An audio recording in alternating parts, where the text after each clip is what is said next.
It's three guys who combined to play 15 seasons in the National Football League trenches. Well, two guys. And Mackey, who didn't do shit. He just sits there and looks pretty. This is the OLine Committee. Good. Well, Thanksgiving week edition of the OLine Committee here. Phil Mackey, Jeremiah Sirles on remote location. Again. Alex Boone. We can't tell you where he is. Again. He's somewhere. Listen, Hey, I don't have a laptop. of an agent. Yeah, It never and I don't have a ends. laptop, so I'm literally lugging around my desktop everywhere. I'm like, I think it's time for a laptop. Yeah, I literally have my. Why don't you have a laptop, dude? Because I have my iPad, and I thought my iPad could like double as a laptop, but it just doesn't work. It just doesn't. I need a mobile command. So Emma's like, well, we'll get you one for Christmas. I was like, no, I need this. Like, that's not a Christmas gift. Like a Christmas that doesn't gift count. That doesn't count, honey. No. If I'm putting it on the work card, it doesn't count as a Christmas gift. Yeah, honey. No, you still need to get me the the unlimited foot massages at the pedicure place down the street. Don't do that. Yeah, Don't be that guy. Hey, before we do Who's the Mic, before we get into this, we got a big game this weekend. I'm not talking Nebraska, Iowa. I'm not talking about Gophers, Badgers, okay? Ohio State. Booney's Ohio State squad against Booney's former coach, Jim Harbaugh. What happened? Dude, Boone Bowl, baby. It's the Boone Bowl. Boone Bowl. It's the Boone Bowl. It's been a minute since maybe I think the last time was probably when I was there. We were 1 and they were 2. And the winner went on to the national championship. And that was pre-fucking all this playoff shit. It was like, dude, you got to be 1 and you got to be 2. That was it. I remember like you were praying. I remember we beat them and somebody called me and they were like, we're just praying that they want to see a rematch of this game. Like, there's no chance they're going to want to see a fucking rematch. Like, they're going to want to see us play somebody else, probably down south. But back then, you think about how hard it was to get into the championship. Like, you were just relying on people to be like, we want to see this game. Because there was a couple in there that it was like, I don't know about that. I remember going, I don't know if that person should have been ranked number 2, but okay, sold tickets. But I got to know right now, steak and a beer, who you guys going? You know, I got Michigan. I think we already got a steak and a beer, bro. Don't worry about it. Listen, Linda. I like Michigan because physically they beat the shit out of Ohio State the last 2 years. Like, beat them up and down the field physically, right? That's just been what it's been. Now, I will say I think Ohio State's defense is better than it's been in a long time this year. But I just don't see Michigan being stopped on offense of them enough. Like, I think with Marvin Harrison, you know, they don't have a lockdown corner at Michigan, so they're going to try and get the ball to Harrison a lot. But I think it's going to be a fantastic game. But I just think at the end of the game, it's going to be a grinded-out fest on the ground, and I got to give it to Blake Corum and Donovan Edwards and J.J. McCarthy on that side. Okay. You're being judged right now, too.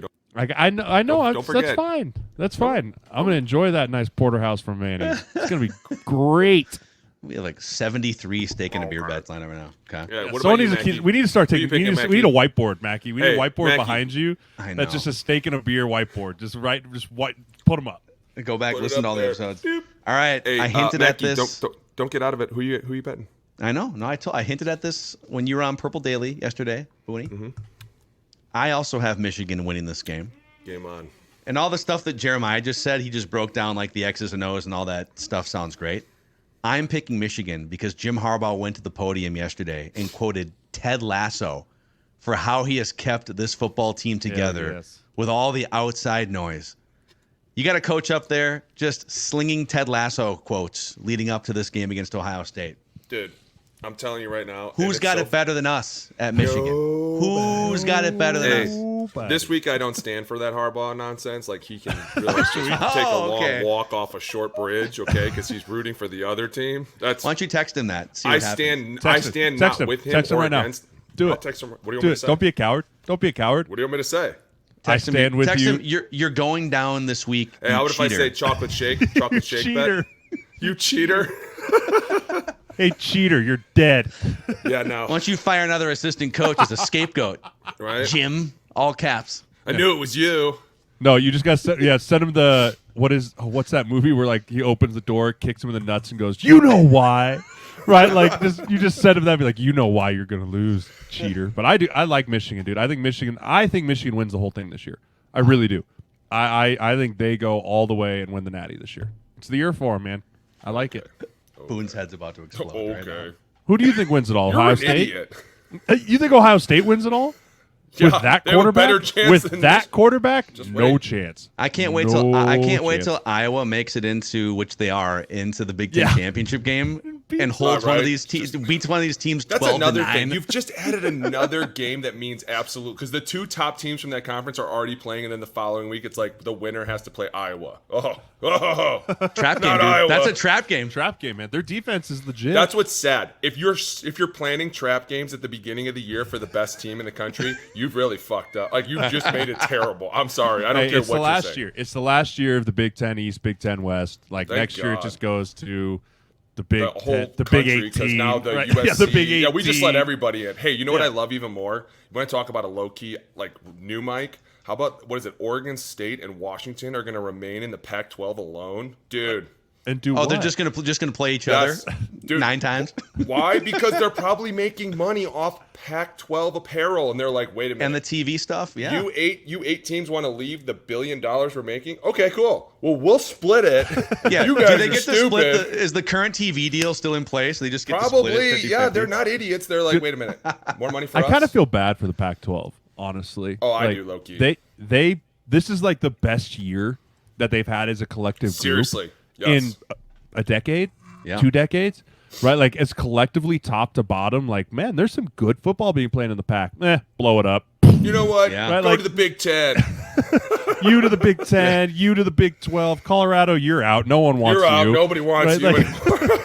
Tired By of the your way, shit. hey, by the way, remember that thing we said in the beginning of the season where we were like, we'll all take a look in 12 weeks and look back? Yeah. Boy, that went real sour real fast. Everybody, and now everyone's decommitting and like, you Yeah, know what? Never mind. that's the best part. All the 5 Never stars are like, LOL, JK, I'm out. Like, I'm no out. thanks. No, we're good. We're good. You apparently really weren't that hard to find, Prime. You apparently really weren't that hard to find. Yeah.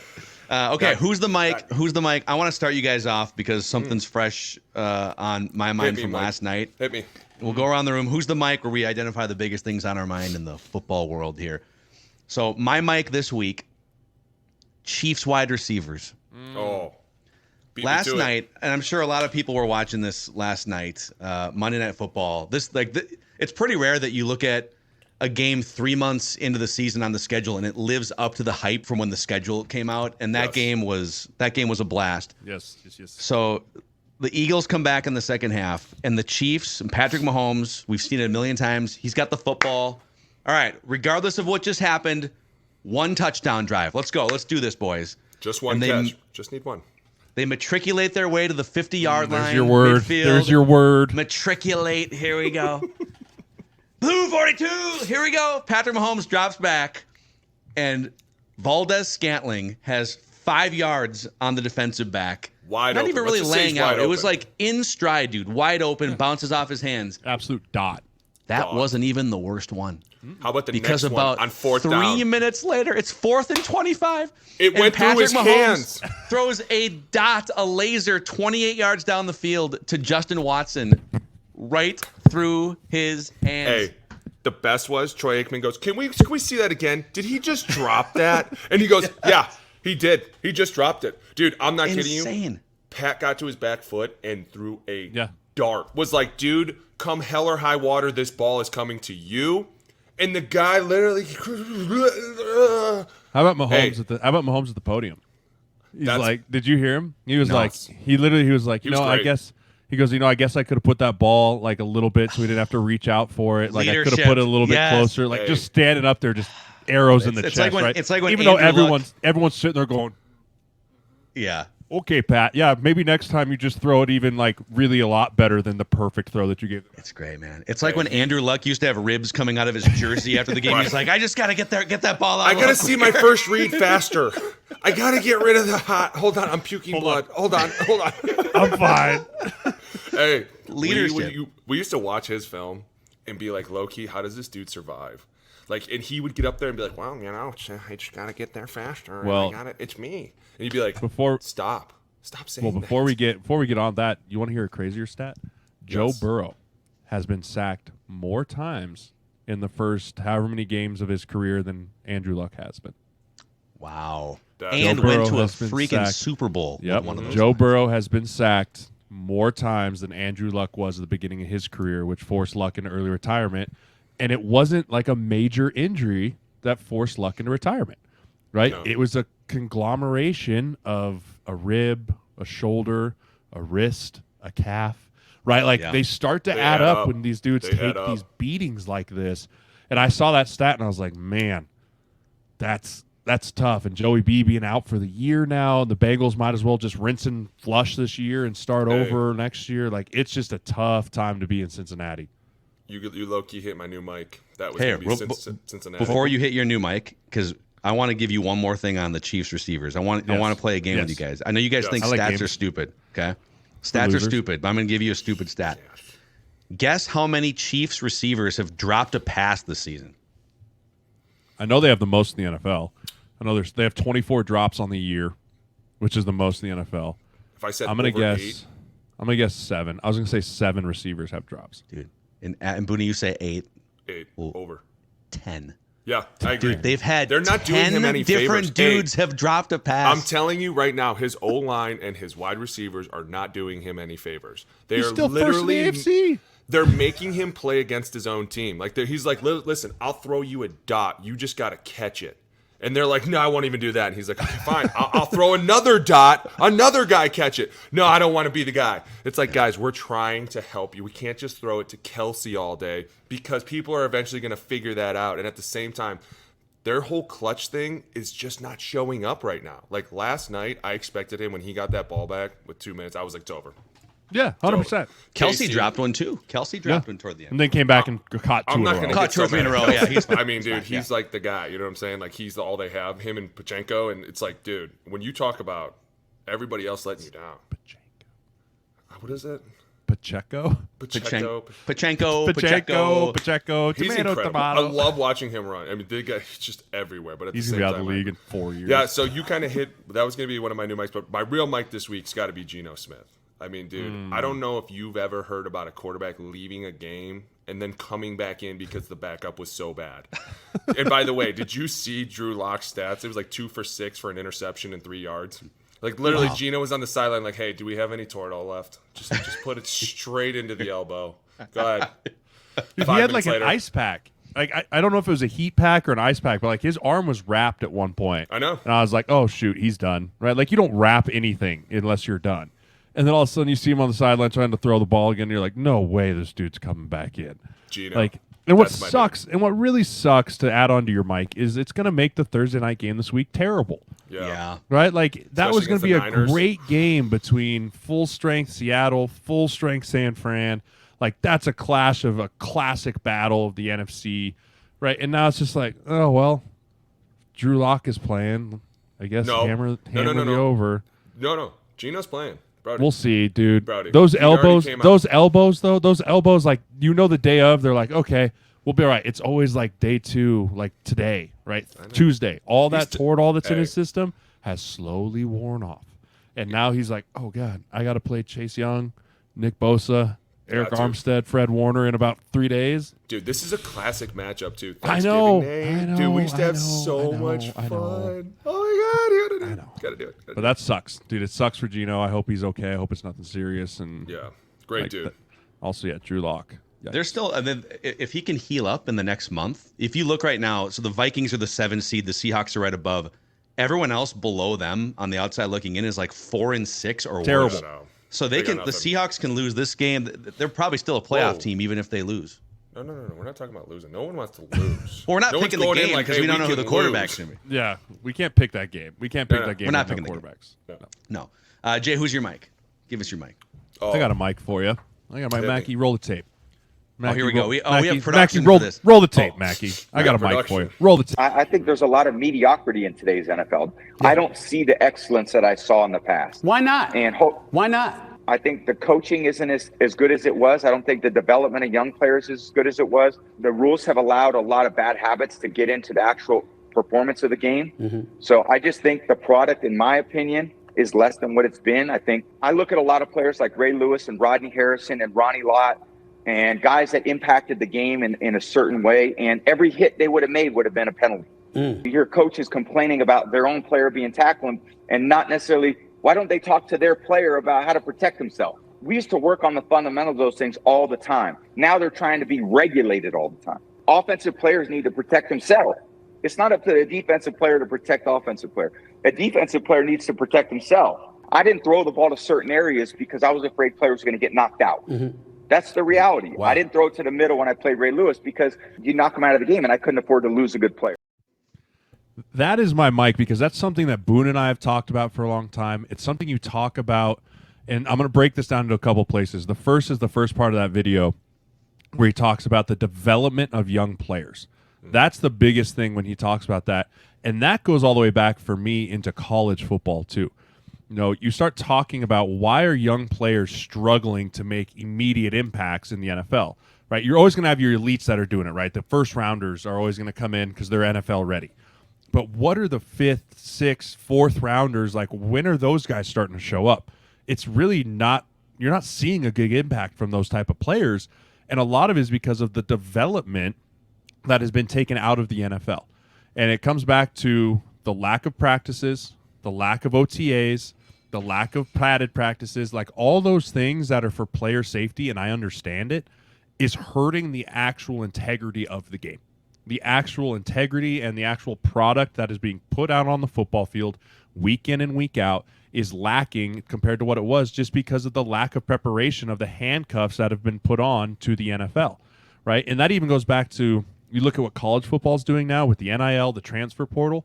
The college football game is even becoming simpler and less schematic and lack of development because these coaches now have turned into babysitters of their own players once they've already gotten there, right? It used to be, Boone, when we showed up, you showed up like, oh, you guys recruited me? I'm so excited. Oh, man. I'd be like, hey, freshman, sit down there, eat shit. You'll get your turn in 2 years. Okay, right? Like, that's what it was. And now you show up and you have to coddle and baby, because if you don't, they're just be like, well, this sucks.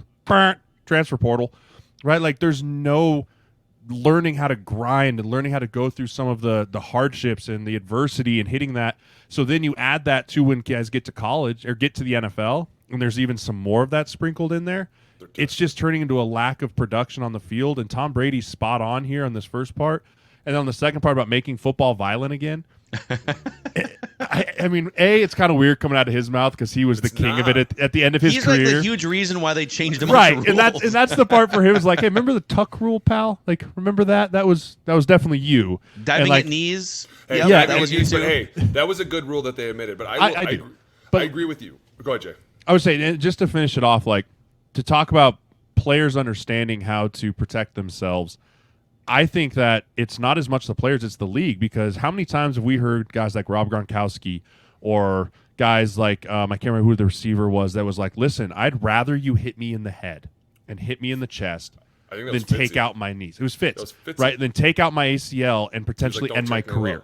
Yeah. Right. Like, and so I think it's the league having to listen to former players and understand, like, yes, there is a time and a place for player safety, but no one is holding a gun to your head saying you must play this violent game. Right. It is a violent game. We all signed up for it. We all know what we came in here for. Right. So that's my mic, is the lack of development. I saw that video and I was like, man, he's spot on with so many of those things. I agree with you 100%. And I think the lack of development is one of the things that it is what it is, and it's not going to change for a while until college decides to change, because it's like you said, Jay, the minute these kids hit a hardship, they're like, you know what, I don't like it here, I'm going to leave. And then the minute they get to the NFL, they're like, hey, I'm going to leave. And you're like, where are you going? To the bathroom? Are you going to come right back? Like, they're still going to be making fun of you. You can't just leave when you want to. It's like everybody else in the world. You can't just leave when you want to leave. You have to deal with these things. And that's why putting that transfer portal in was stupid. You have set these kids up for failure in a massive way. But I agree. Go ahead. The transfer portal, for me, it's good and bad. There needs to be a little bit of sting if you transfer, which is what it used to be, right? Like, hey, you transfer, you're giving up a year of eligibility. Yeah. Right? Like, I think that if you transfer twice now, that needs to be the case. I'm tired of seeing quarterbacks play for 3 teams in 5 years. Like, I'm sick of it. Right? It does nothing. Right? I don't want to see guys bouncing around. Like, I think if you want to transfer once, cool. All about it. You can transfer once. You start trying to transfer multiple times and do different things and all that stuff, there needs to be a penalty for it.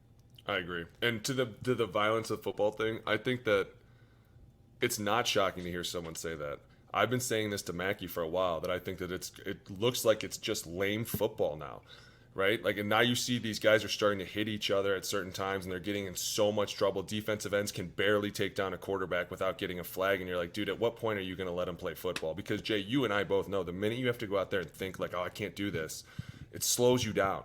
It doesn't let you play as fast as you want to play. Now, I agree, you should never hit a quarterback low, and you should never hit him in the helmet. But if you get him right in the rib cage, dude, fair game is fair game. What do you want me to do? Like that pass interference, not the roughing the passer on Fletcher Cox last night.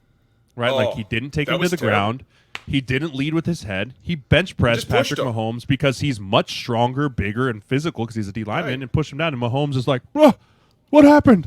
Right? I mean, that's the kind of stuff. And even Jackson, the safety from the Broncos, I get it. He's had some issues with like hurting people over the last couple of weeks, but that hit he had on Josh Dobbs, completely and totally fair in my mind. A couple reasons. One, you mean Josh Dobbs. Fair to the rules, or you think that hit should be legal? Because I think that's a legal hit.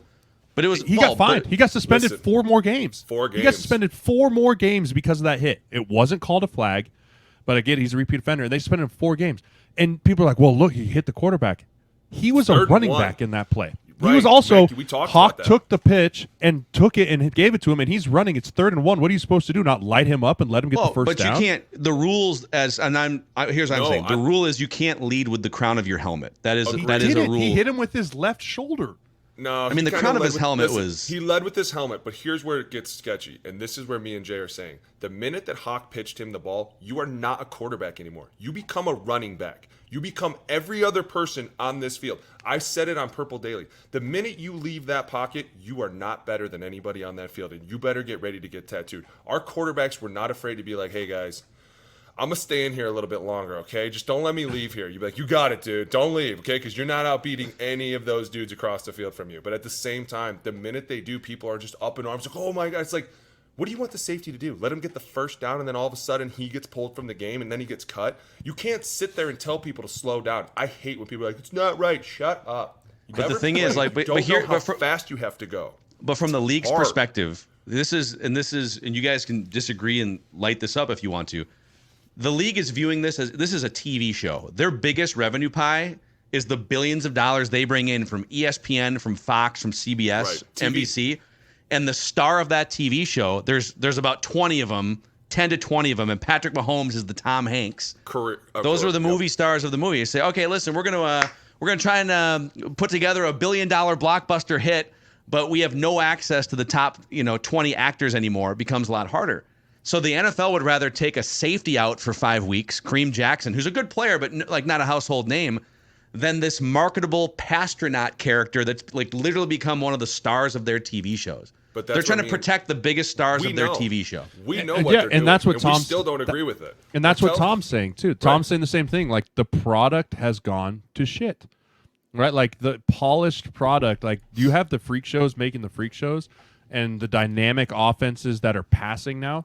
But like, there's not really, in my opinion, a truly complete offense in the NFL right now that is truly balanced and run and pass, that can get up, put their hand in the dirt, and run the ball effectively, drop back and pass. Like it's all one-dimensional football because teams they don't have time to work both.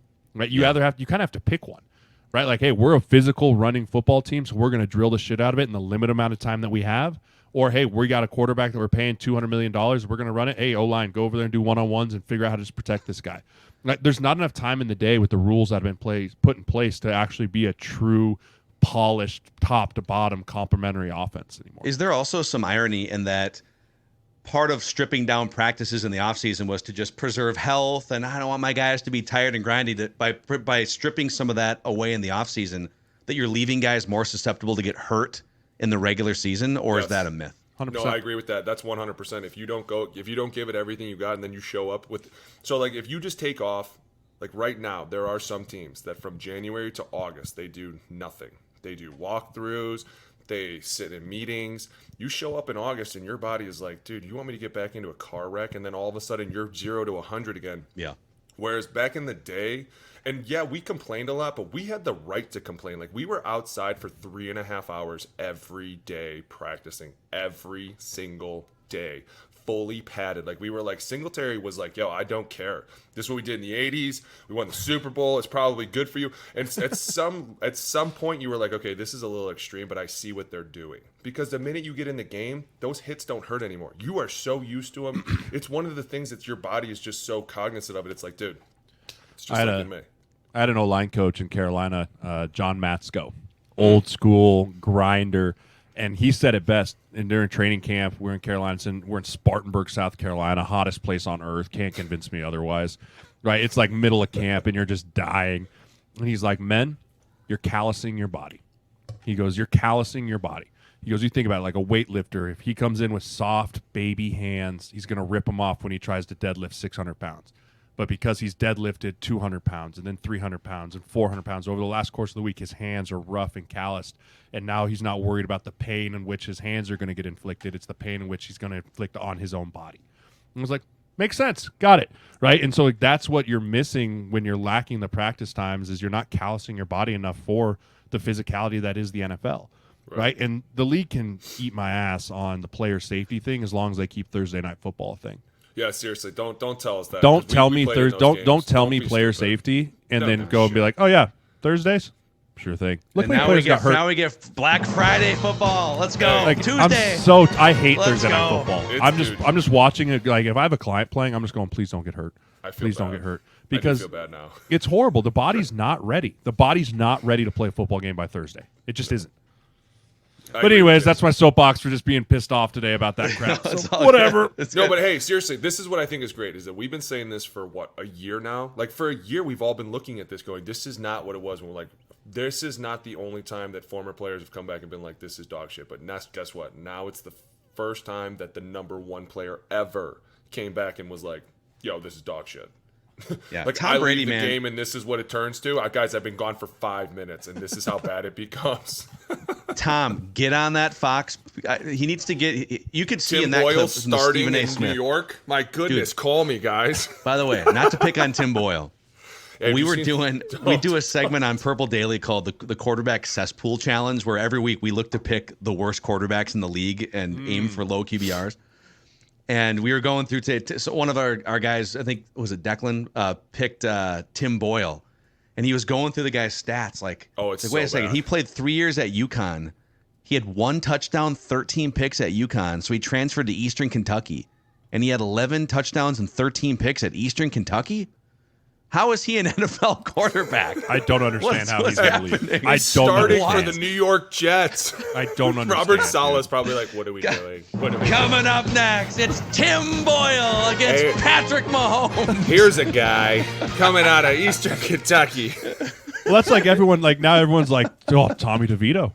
He put it together. I was like, "Are we just going to ignore that?" Like He took like 10 sacks. 2 weeks ago, Dable didn't even trust him to throw the football down the field. Like 2 weeks ago, I remember he was like, "You hand it off to freaking Saquon. You hand it to Saquon. You throw that ball, I'll kill you." Right? And now they're like, "Look at this guy. Oh, you're just throwing touchdowns, huh? Look at this guy." Here's a guy. Here's a guy. Lives with his mom. I love the broadcast too. They're like, "This guy's mom made his bed this morning." It's like, well, probably pretty good. And now the defense is gonna make his bed in the backfield. All right, let's make some picks here. Let's make some picks. Last week, we have to. I did so bad. No, you were 3-1. You were 3-1. Oh, I thought I did worse than that. That's the summary of our show right there. Yeah. Oh, great. Oh, it was good. Yay. 3-1. Boone, you were 3-1. I was 2-2. Jeremiah was 2-2. That Chiefs game stung last night. Dude, that one hurts. Am I coming back? Am I making a run? No. What's the No, record? Who did I lose? I had the Eagles. You had the Bengals. The Bengals. That was the one that stung. We all had the Bengals. We all had to the be Bengals. fair, losing Joe, nobody saw that coming. Oh yeah, And I mean we the knew that whole was season. They better figure it out quickly because they didn't have much of a run game going before, and now you're throwing in a backup quarterback, and it's like, dude, you got to get it going now. Steelers too. I think you took the Steelers. I did take the Steelers. Oh, so Matt Canada. We'll talk. I have a dumb question about him. We'll In case your ears are. I sent for all you Entourage fans out there. I don't know if you have. I sent Mackey and Boone this morning the clip from Ari Gold where he comes in and he fires the guy that had the eye surgery. That was like Mike Tomlin walking to Matt Canada's office this morning. Can you read it? Get the out. Tomlin calling for his secretary. Lloyd! Lloyd! His own graphic. Like, we appreciate everything he did, but he can pound sand and leave. Yeah, you're out. Not gonna work here anymore. Here. So I'm 29-15. Alex, you are 26-18. 3 games back. Jeremiah holding steady at 23-21. 6 games back. We got 4 games on the docket. We'll start with, and I'll make the first pick at least a couple times because I'm leading the standings. You guys can pick against me if you want. Browns at Broncos. Listen, I've been calling the Broncos, I'll go first here, a fraud for a month because every week it's like, okay, they can't possibly force 14 turnovers again in this game, and they do. It's becoming, this is Sean Payton teams, like the 2009 team that won the Super Bowl. Sometimes Sean Payton teams, they walk the line of, being too dirty or not, but they force turnovers a lot. So I'm starting to come around a little bit, I guess. Maybe the Broncos defense is just a ball-hawking defense. I got Broncos over the Browns in a defensive grinded-out game here. All right. I like the Browns. I got the Browns. I think watching the Vikings defense, who is playing very well, hold the Broncos to field goals only, really, right? Mm-hmm. Most of the game, and having them in really good field position at times, and still them going 3 and out, kicking a field goal. That Browns defense is next level. Right. I mean, they are just a smothering defense. They've got playmakers at every position. I like the Browns. I think Dorian Thompson-Robinson's going to get a little bit going here, giving the ball to Kareem Hunt, like getting Amari Cooper back involved, like those type of things. I think in Njoku, yeah, those type of guys are going to have big games this weekend, and I think this is where the Bronco magic, I think, may run out against this Browns defense. I agree. I'm going Cleveland, especially because the defense is fire, and like you said, the Vikings defense, what they did, and I know I'm going to get crushed for this. I'm sure I'm getting crushed for Purple Daily, but everyone keeps talking about how the Broncos are back, and I'm like, dude, they just talked on the game about how they haven't put over 200 yards in 5 games. What is back? I played Sean Payton when he was putting up 450 yards a game. And Russ was too, just running around. And that was one of the things we broke down their plays on Purple Daily. He gets into trouble, and now he just doesn't seem like the old Russ. He doesn't seem like the guy that's just like, oh, whatever, I'll go over here. He's like, oh, it turned into panic mode. And maybe it's because it's a different O-line or whatever it is. But when you talk about Myles Garrett on the other side and what he's been doing, dude, that's a huge, huge problem to have. And honestly, the Vikings didn't get home a lot in that game. Right, they got 2, and Wanham got 1. Right, but I'm saying on a consistent basis, like he had some pressure in his face, but the quick passing game. More. Yeah. But like I think when you put Dalvin Tomlinson in the middle now, pushing against Lloyd Cushenberry, like the interior of the Browns defense is very, very good compared to the Vikings. I mean, they're just better players, but I think the edge players are similar. So you now add into the interior pressure that they're going to bring in with those 4. I think they can get home with 4 all day. Yeah. Second game here, boys. Jaguars at Texans. Ooh, who wants it? Come on, Sirles. You got to go first. Sirles. You got to go first, buddy. Got to go first. I'm in last. You go first. Okay, here, I'll go first. Ready? D'Amico Ryans, come on down. Coach of the year. Wow, dude. Wow. About to take down your Jaguars. By the way, maybe Kyler Murray should be a little bit more on Xbox. It seems like he plays better when he's coming off of a rested week of Xbox, and because they got beat, and I don't know if anybody saw that, but this Houston team, I don't know what's going on, but I love them, dude. I love everything about them. I love their mojo. I love the way that D'Amico Ryans is coming back, and he's like, dude, I'm taking things that I learned from the Niners, and I'm using it against these guys. Like, I just love everything about this. Let's go Houston. I'll go next. Go for it. Give you a chance. All right. Love the Texans, dude. Love the Texans. Love what they're building here. The Jaguars have 1 loss since September 24th, and it was to a full-strength 49ers team. Now, the loss before that on September 24th was by 20 points to the Texans, so I will acknowledge that. Jaguars, I think this feels like a game where the Jaguars make it official going into December. We are to be reckoned with in the AFC. I like Big road win here for the Jaguars. That's good. Yeah, I think the Jags have a lot more to play for here than the Texans. I think the Texans are coming on like we're trying to be strong, but Jacksonville's trying to say we're a contender in the AFC, and they absolutely are watching what the AFC is right now. Right, you look at Baltimore and Kansas City and then kind of everybody else, right? They have a clear path to win in the AFC South. I like the Jacksonville Jaguars. I'm just going to say this. Neck-tat's staying alive. It's not going to stay alive because the pass rush is definitely going to be getting home because I'm trying to look up right now what they did. What do you want? I'll find it. I'll find it. Sheldon Rankins. Did you see Sheldon Rankins versus Cincinnati? Did you see what he did? I'm just one guy.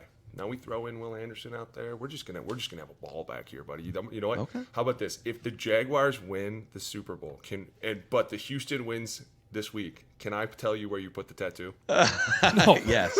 Yes. Yeah, you're You don't outvoted get 2-1. declaration over my body. You don't get declaration right across Forehead. the forehead. It's just a question. Just a question. Okay, game number 3, Sunday Night Football. Here's a guy. Buffalo Bills, resurgent after firing their coordinator. That's all they needed. At the Philadelphia Eagles after a huge win. A shortened week for the Eagles. I like I the go Eagles. first again.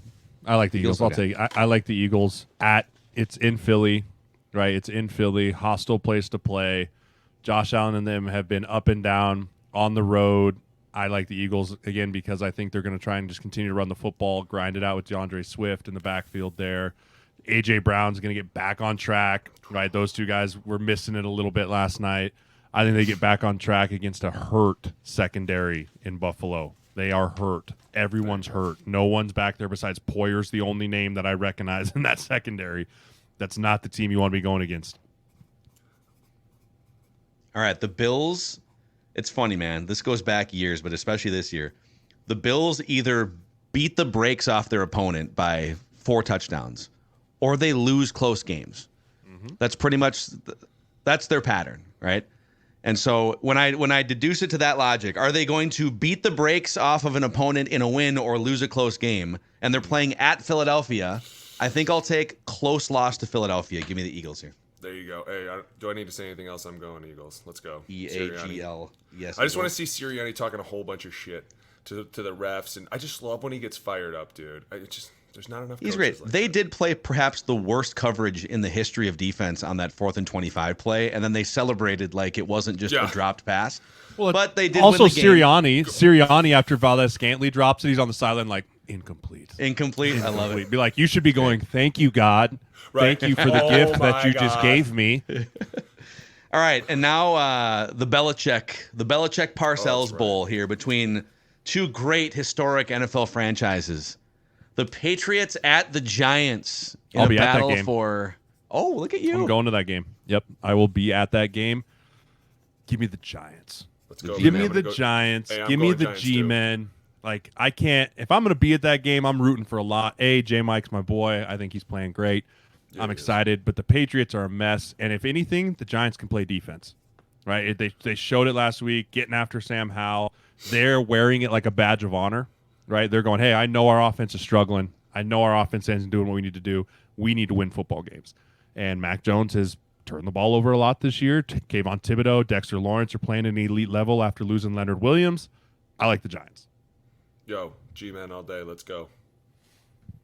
Come This on, is Mac. great. This is my week Come to on, pick Mackie. up a This win could be here. it. This could All right? help you. 'cause Let me tell you listen, something. You went rogue before on us with the Broncos. Oh, I'm going rogue again. You guys are Here all we everyone's go, right, baby. everyone's writing off Bill Belichick, right? Just put this old decrepit relic of the past out to pasture, trade him to Washington for a 6th-round pick. Old Billy Boy's got a little something in the bag for Tommy DeVito, okay? And his parents. Okay? Yeah, his parents Chicken can make his cutlets, bed, fix him some breakfast, and send him off into Bill Belichick's No chicken house parm of this horrors. week. Give me the Patriots. So, all right, those are the picks here, gentlemen. I've got about 10 minutes of dumb football questions for Let's you go. guys, starting with my own dumb football question. I love it. So Mike Tomlin finally listened to the masses yelling fire. They were literally chanting Fire Canada like a month ago at a Pittsburgh Penguins game, a hockey game. So the Steelers offense has been outgained in every single one of their contests this year. Scoring offense 28th, yards per play 28th, pass attempt, yards per pass attempt 29th, passing touchdowns 31st, passer rating 29th, third down 25th, red zone 25th. Garbage. Yeah, you're bad. You suck. How much does in a locker room, and dude, the Bills, they came back, played well offensively after firing their offensive coordinator, Ken Dorsey. How much of a spark can firing a coordinator have?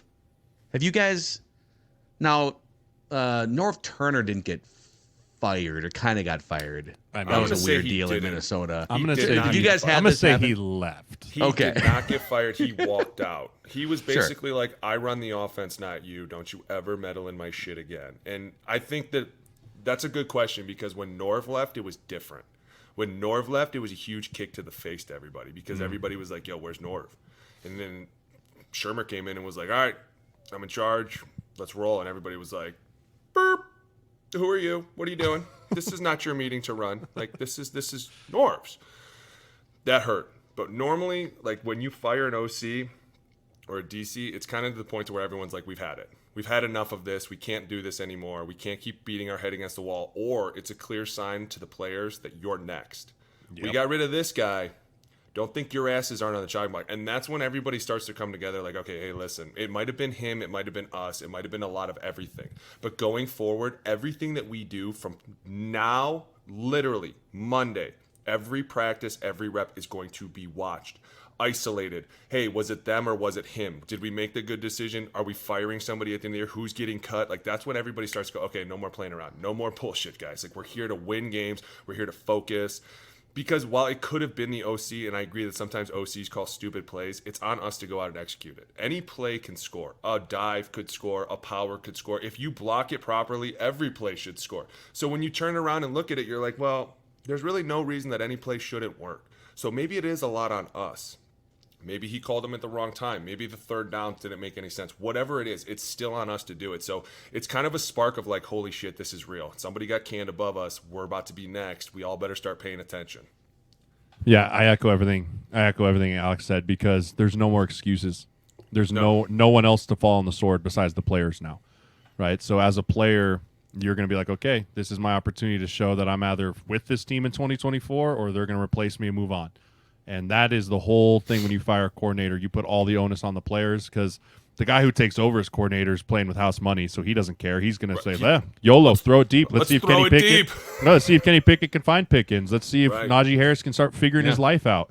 Right? Like, he has no worries anymore. He's playing with house money, so it is the 100% onus on the players. And I think that's where you see a little bit of the spark sometimes when coordinators get fired. It was a curious hire. Just, I don't know. Look at resumes and you think, okay, this guy's coming in here, a lot of college experience, minimal NFL experience. It was a first guess kind of a – now, he was the quarterback's coach a year ago too, right? Mm-hmm. I mean, he's been around for at least a couple of years. But so we'll see if it sparks them. Okay, next dumb football question, and we stockpile these from you guys, the audience. We love when you send us these dumb football questions. There is no dumb football question that we won't look to answer on this show. Nick wants to know, what is the most annoying, consistent misconception that the average football fan has about the NFL or being a pro athlete? Oh, well, there's a lot of them, but I think one of them that always really bothered me was that we don't really do anything all week. Like, people would be like, well, what do you guys do all week? You just sit around. You don't do anything. They'd be like, you have no idea what's said behind those doors. It makes you rethink yourself as a man. Okay. Hey, good things. Agent life. I'll probably have to blur out the screen grab of who was calling there. But. Oh, I'm so excited. They'll know. They'll know. So you're saying you hate when people think that you guys are just dicking around all week waiting for the next game. Who kind of does it the most? It was like our wives would be like, you guys just go up there, put these dips in, watch this stupid film. You don't even do anything. What are you doing all day? I'm over here with the kids, making dinner. You're just sitting around, lounging around. What? It's not like that. I'm telling you. It's like you walk into a room and you're like, who has eyes on me? What are they going to say? What did I do to them? Did I mess something up? Because the minute you walk in that day, there are 10,000 people looking to say something to you about something that you did the day before, the practice before, the game before. God forbid you see the GM and he walks by and you're like, God damn it. Here comes the boss. I'll tell you, it's not just players, man. Us media types too. People who think all I do is jump on here. I watch sports and then I grab a microphone and just rip on athletes. And I'm like, you know what? They're right, actually. That's pretty much all that goes into it. 100%. That's pretty much it. Pretty much a wrap. You're right. Donald Ruppert says, when teams play road games, do players share rooms? Like, do O-linemen share two to a room in a hotel? This is a great question. All right. I'm kind of sad Jay's not here for this because we can save this. Should I save this one? I'll save it. Save it. Okay. If he has a good answer. One. Since Jay's not on here, we can get in a little trouble. Get me in trouble. Let's go. Let's get okay. Thanksgiving. I know this is going to get you in trouble. Oh, here we go. With Vikings fans. Uh-oh. Oh, no. Tommy Litz wants to know, Did you guys take Tuesdays off? Tuesdays are a mandated off day in the NFL. What did you do for your off day on Tuesday during the season? Okay. Now, this conversation popped up for that Netflix quarterback series, and Kirk Cousins said, "I take 24 hours off on Tuesdays. I don't look at film. I don't do anything. I don't go into the practice. Tuesday is 24 hours devoted to family." And idiots like me were like, "Wait a second. Is that normal? Like, I feel like Tom Brady's at least looking at some film and planning something for the next week. Like 24 hours off. So what do you guys do on Tuesdays?" I'm not going to speak bad about somebody that's injured. That's not right. And that's code. That's fair. In the league, can't do that. So we're going to exclude him from this. Normally on Tuesdays, and it depends now because a lot of teams, and Harbaugh was kind of one of the first ones to do this, was he'd give you Mondays off. He'd be like, "Listen, after the game, you take off. You do whatever you want. We'd like to see you in here get a lift." Most guys on your days off, Monday or Tuesday, will come in. The rookies must come in. You must lift. Practice squad must lift before them, and then after that, it goes by seniority. So, like, when I was year 3, you'd have to go in with, like, the young group. When I was, like, year 6, you could go in whenever you wanted, as long as you got the lift in. So you'd go in, you'd get your lift, you'd get your treatment, you'd get your cold tubs, you'd get your sauna, you'd turn around, you'd go upstairs, you'd always talk to your coach and be like, "Hey, what did you see? How did it look?" Not that we didn't see it 6 or 7 times already, because we watched it 3 times on the plane ride home, or we watched it when we were at home. I always watched it when I was showering the kids up, and then I'd watch it again when everybody went to bed, because it was like I could see it from a different perspective, and now I could get mad or I could be happy. And it was one of those things where when you see guys in there, you would start talking and you'd start putting together the next week's game plan, because one of the great things is people used to do Tuesdays off because Monday was the mandatory day, but even on Tuesdays, when you'd have Tuesdays off, you'd still come in. You would come in and you would lift. You would meet with your coach. You would talk about the game plan. What are we planning on doing this week? And if something was really bad on the game, then he'd bring it up again on Tuesday. Like, "Hey, listen, we really have to fix this week with you. We're going to go over this. We're going to do this. We're going to talk about this. We're going to watch some more film." Like, Tuesdays, there are no days off. There's no organized practice on Tuesdays, but you guys aren't there. Yeah. You're there. Everybody's there. Everybody's in a meeting. Like, you could pop your head into a room and there'd be 10 random guys watching the game before or watching the next opponent getting ready. It's just always one of these things where there is never enough time to prepare, to get ready, to get treatment. Like, all these things become so important and pivotal, because when you talk about, like, you really only have 3 days, 4 days to get ready for a game, for an NFL game. Something that you just got done with one. I want you to erase your mind, and this is the new playbook this week, because a lot of teams now are starting to change it so that they're playing the defense specifically how they want to play that defense. It's not like when I came in the league, it was like, this is who we are. We run this play all the time, whether it works or not, because this is who we are. Now it's like, hey, these guys have a weakling up front. Let's go after him here. This is how we're going to isolate him. We're going to wham him, or we're going to trap him. We're going to go zone at him, and we're going to double him all day. Like, these are the things that you have to start getting ready for. And at the same time, you got to go watch that guy's film, because guys are showing up in the league now every week. We were just talking about what was his name from Houston? Mine totally blanks my mind, but like all year he's been playing. Okay. Oh, Sheldon. Sheldon Richardson, playing good. Then all of a sudden, 1 week he just blows up. Is that because somebody wasn't prepared enough for him? Was it because somebody wasn't ready to play him? Was it because he wasn't, you don't know. And at the end of the day, you're like, this happens all the time. And if you don't watch your film and you don't go out and know what somebody's going to do against you, they're going to embarrass you on national TV. And I'll tell you what, my grandma used to call me and be like, "Yo, Alex, I'm serious. Alex, She'd be like, "I saw you pulling out there, honey." You're holding. Oh man! All right, let's go. We're gonna wrap this podcast episode and go see if Jay, Agent Life Jay, is live. No, we got to get to the inside baseball for the audience. We have a limited recording window every week because we got a bunch of stuff going on. So we have 3 awesome film breakdowns we got to knock out here. Oh yeah, and a tribute. So yes. So for the audience, hit us up if you haven't already. Click the like button and the subscribe button on the OLine Committee YouTube channel, and be on the lookout for more film reviews this week. Dude, we're up to 13,000 subscribers, so thank you guys. We appreciate you greatly. Can't wait. Just growing. And we'll catch you on the film reviews. We'll catch you next week for the full podcast. The OLine Committee. Phil, Alex, Jeremiah.